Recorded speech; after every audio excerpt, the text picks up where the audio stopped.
Oke, bismillah. Assalamualaikum warahmatullahi wabarakatuh. Bismillah, mari kita lanjutkan ngaji filsafat kita. Nah, kenapa kita harus belajar cerita-ceritanya Nasruddin? Saya ngutip Idris Shah. Idris Shah ini beliau yang membawa ajaran sufi ke barat.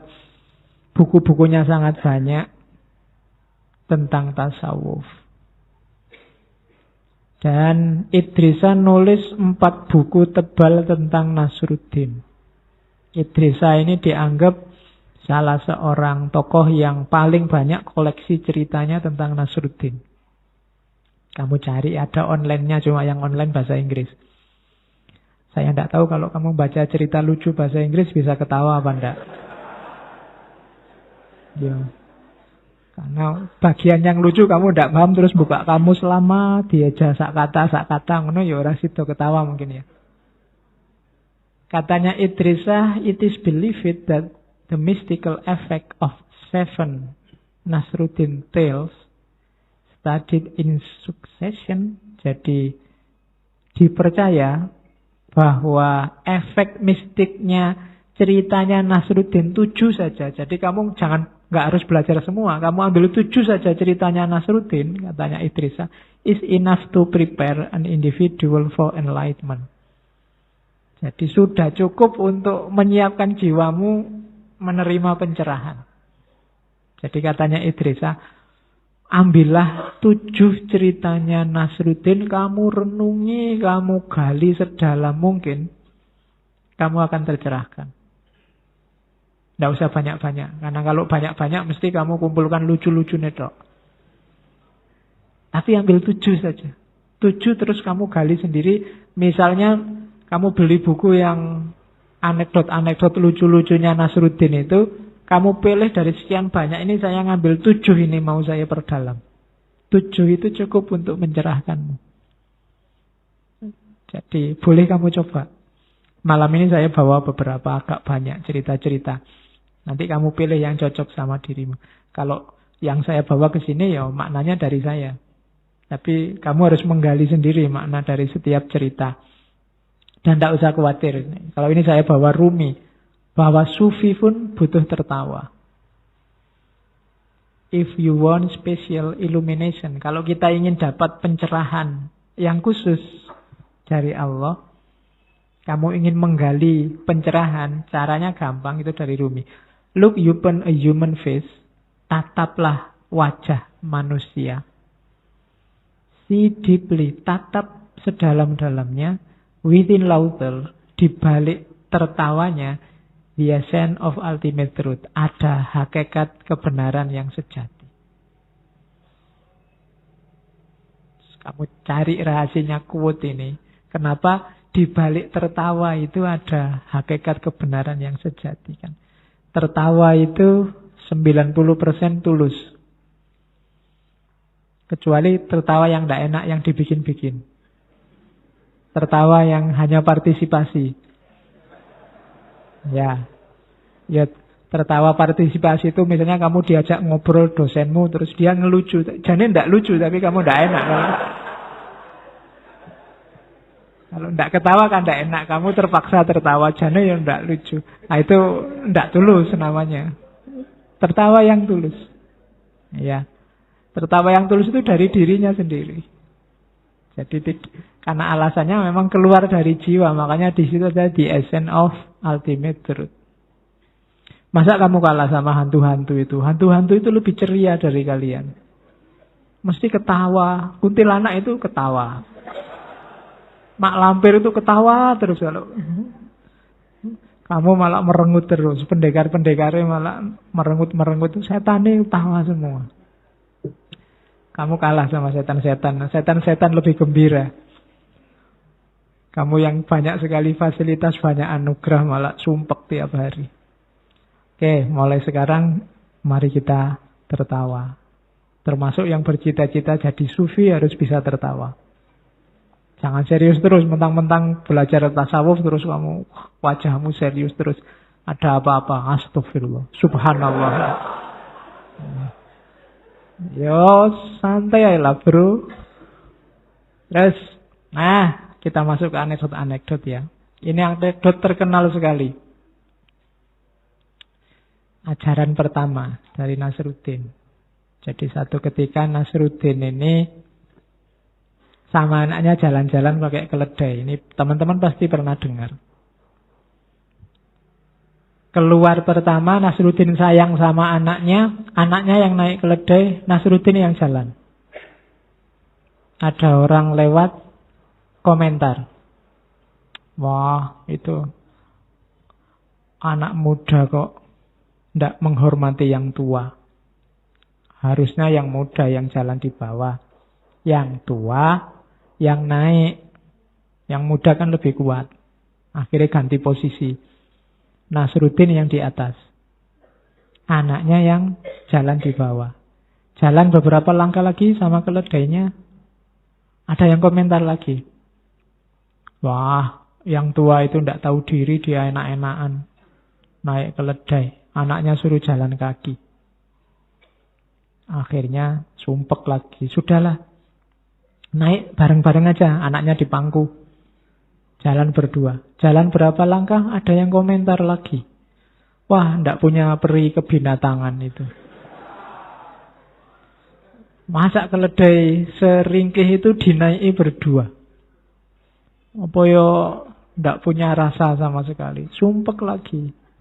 Waduh, piye lho, sudahlah Pak, jalan aja. Berdua jalan, keledainya dituntun. Masih ada yang komentar. Orang kok bodoh banget ya, bawa keledai. Harusnya dinaiki malah dituntun. Berat-berati aja. Oke, itu ya dibalik itu sebenarnya sudah bisa diraba ajarannya. Yang pertama, kenapa kok Nasruddin dan anaknya bingung? Karena dia tidak percaya diri dengan kebenarannya sendiri. Tidak punya keyakinan. Kalau kita mendengarkan komentar orang, padahal kita sudah merasa benar, kok hasilnya kita bingung, kita mirip ceritanya Nasruddin ini.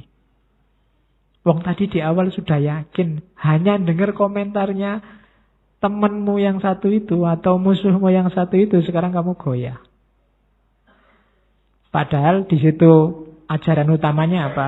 Benar atau salah, pantas atau tidak pantas, itu kan perspektif. Yang paling baik sekalipun bisa kamu bunyikan jeleknya. Yang jelek bisa kamu bunyikan baiknya. Tergantung caramu membaca. Kalau ada temanmu rajin ke masjid, bisa kamu sebut dia ala pamer. Aku soleh tapi tidak tak pamer-pamerin gitu. Dia kan bisa kayak ngono. Ya kan? Bisa kamu bunyikan jeleknya. Ada temanmu lulus paling awal kumlot, alah lulus kumlot nggak jaminan masa depan. Loh iya kan?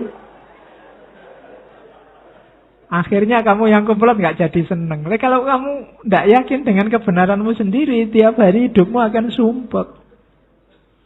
Dan itu pelajaran luar biasa dari Nasruddin. Ya harus punya prinsip dong. Tidak semua omongannya orang didengarkan. Itu Nasruddin terus nasihati anaknya. Nak, nanti kalau kamu memiliki keledai, jangan pernah mencukur bulu ekornya di depan orang lain. Beberapa akan berkata, kamu memotong terlalu banyak. Sementara yang lain berkata, kamu memotong terlalu sedikit. Jika kamu ingin menyenangkan semua orang, pada akhirnya keledaimu tidak akan punya ekor sama sekali. Ini kan sindiran untuk kita hari ini. Kalau kita galau hanya gara-gara komentarnya orang, ya kita bunuh diri sendiri. Hari ini kan dunia kita dunia perkomenan. Facebook, WhatsApp, Instagram, Twitter itu. Bahkan berita, itu kan di sini komen. Kamu lihat kadang-kadang berita nggak kamu baca, langsung kamu jujuk komennya. Ya kan? Nasihatin Nasruddin, kalau kamu sibuk dengan komentar orang, kamu bunuh diri.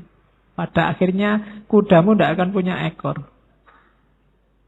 Itu cerdiknya, pinternya Nasruddin. Ada cerita yang tidak saya bawa ke sini. Jadi satu ketika Nasruddin ini sama Timur Leng diadu sama filosof terkenal. Pokoknya filosof ini pinter, tidak bisa kalah.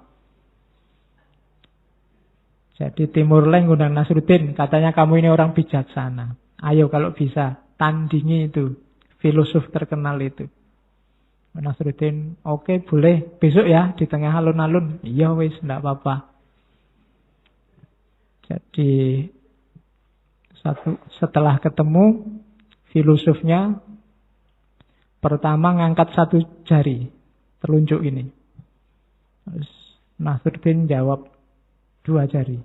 Wah, geleng-geleng filosofi. Wah, bisa jawab. Terus diangkat 3 jari. Nasruddin jawab 4 jari. Geleng-geleng, pinter ini orang, katanya orang itu. Ya sudahlah. Terus bawa telur, ditunjukin telur. Oh, katanya Nasruddin, oh ya, kebetulan Nasruddin bawa bawang. Orangnya juga geleng-geleng. Kok bisa jawab terus ya? Akhirnya saya nyerah raja. Pinter ini Nasruddin, aku tidak bisa. Semua yang iki ngomong apa tuh orang berdua ini? Kok cuma ngasih isyarat, sekarang yang satu nyerah. Katanya filosof itu, ini Nasruddin ini pinter. Saya ngangkat jari satu, maksudnya hanya ada satu Tuhan. Nasruddin jawab 2. Berarti dia jawab, Tuhan inilah yang menguasai langit dan bumi. Pinter. Saya jawab 3. 3 ini maksudnya manusia ini hidup di 3 dunia. Sebelum lahir, saat di dunia, dan setelah mati. Nasruddin bisa jawab 4. 4 ini berarti dia tahu yang saya maksud manusia. Dan manusia itu punya 4 unsur. Yang pertama air, api, udara, dan angin. Nah, saya putus asa.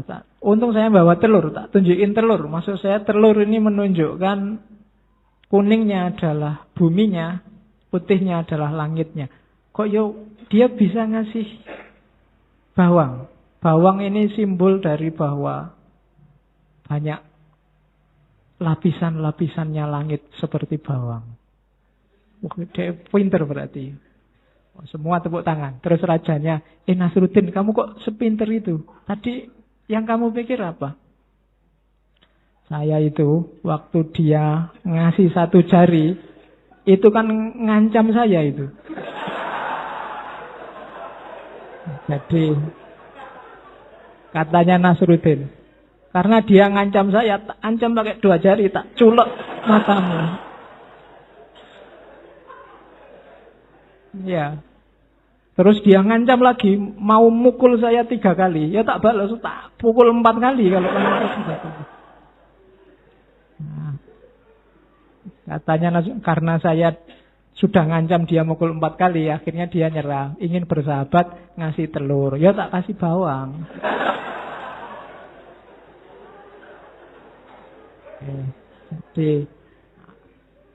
Jadi yang satu mikir makanan sama tawuran, yang satu mikir filosofi kelas tinggi. Jadi itu sindiran luar biasa bagi yang ahli filsafat. Mikirin jelimet-jelimet ternyata maknanya ya simpel, sederhana.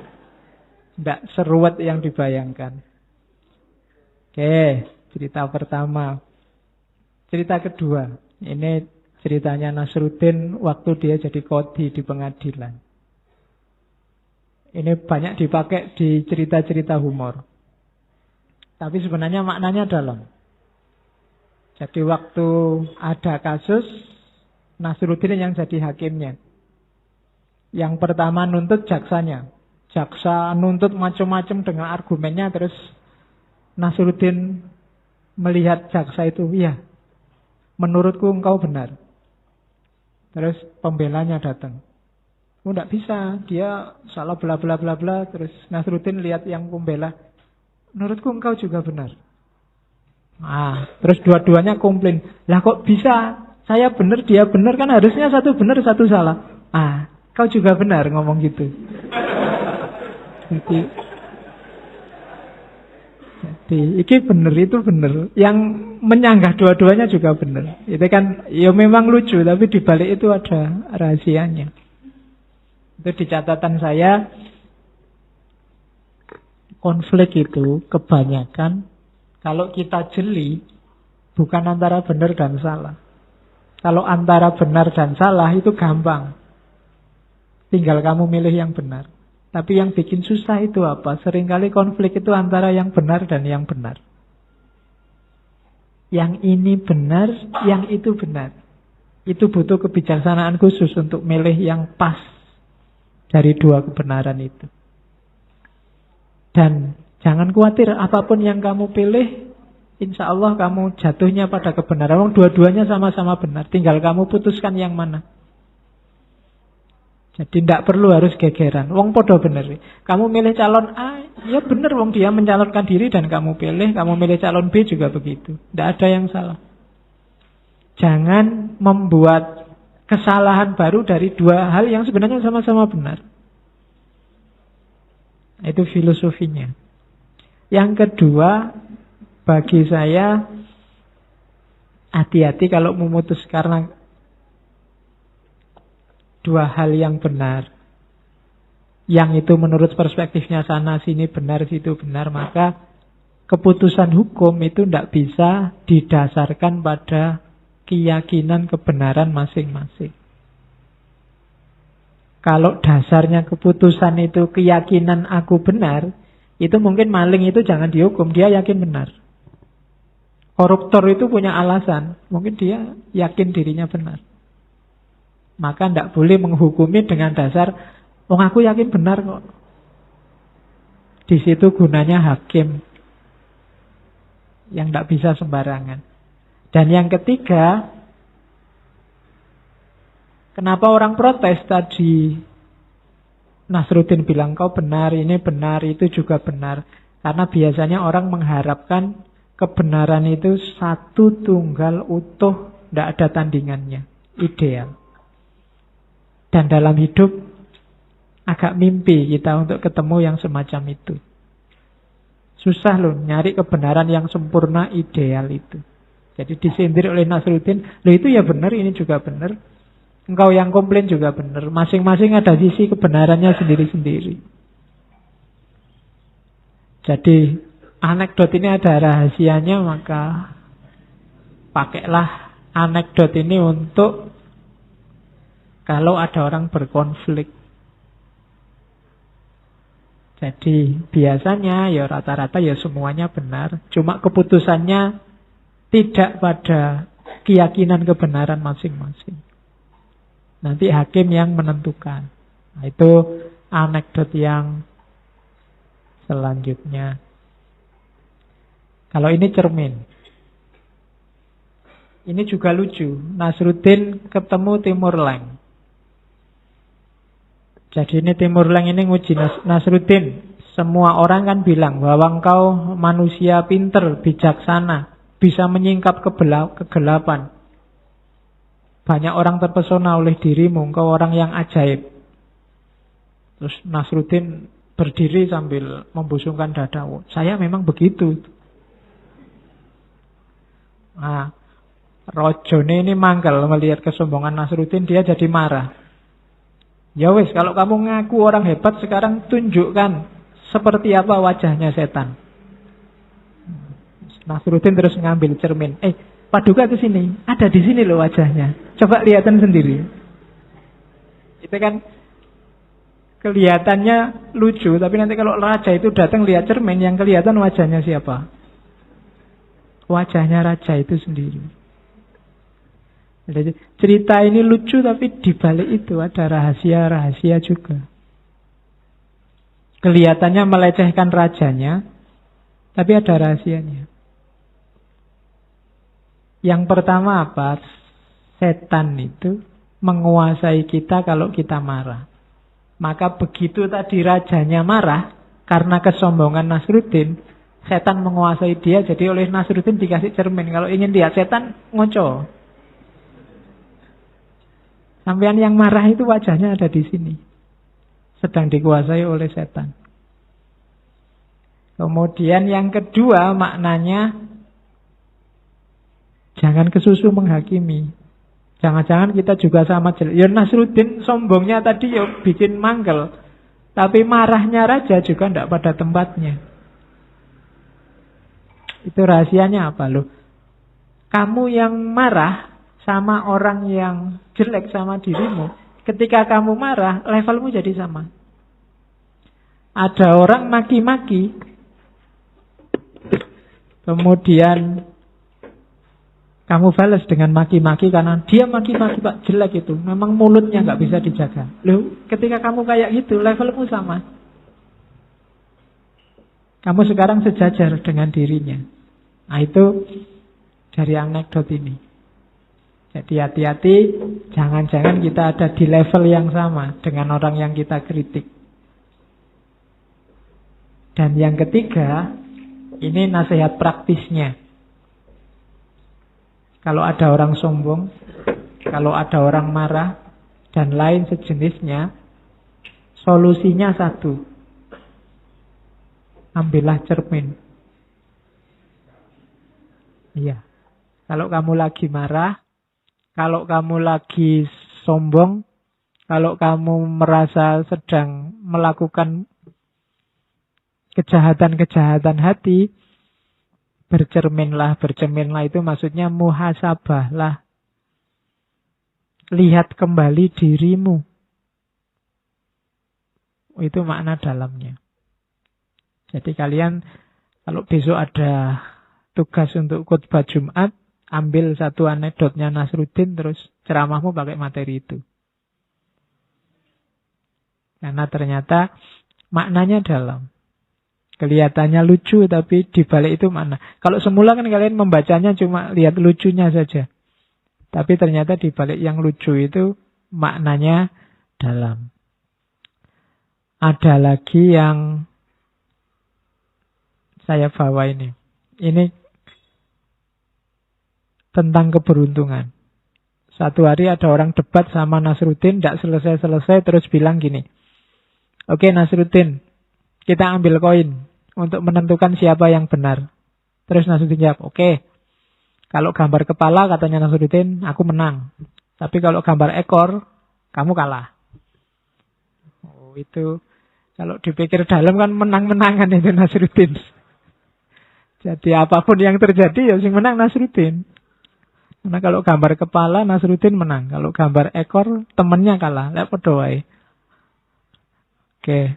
Ya ini sindiran bahwa kalau orang cerdas itu selalu bisa punya cara untuk menang. Yang paling kelihatan itu. Cuma ada nasihat kedua. Bahwa kadang-kadang dalam hidup ini apapun yang terjadi kita tidak mungkin menang. Kayak temannya Nasruddin tadi. Kenapa begitu? Karena rumusnya sejak awal sudah salah. Jadi pedoman hidup kita sudah salah. Maka apapun yang kita lakukan kita tidak akan menang. Kalau bisa berusahalah kayak Nasruddin. Nasruddin itu apapun yang dia lakukan dia mesti menang. Jadi cari jalan yang apapun yang terjadi engkau menang. Meskipun kelihatannya gagal dan kalah. Cari pintu yang menunjukkan bahwa sebenarnya engkau tidak kalah tapi engkau tetap menang. Rancang sendiri kesuksesanmu. Kalau harus gambling, kalau harus bertanding, terjunlah ke lapangan kalau sudah yakin menang. Apapun yang terjadi, itu rumus dari Nasruddin. Oke, ini juga ada hikmah dari Nasruddin. Jadi satu ketika ada orang meninggal. Pas di situ ada pengembara, traveler, musafir. Yang lewat terus ketemu Nasruddin. Karena ada rombongan jenazah, dia tanya, Pak, itu yang meninggal siapa? Nasruddin jawab, tidak tahu ya, kelihatannya yang di dalam keranda itu yang meninggal.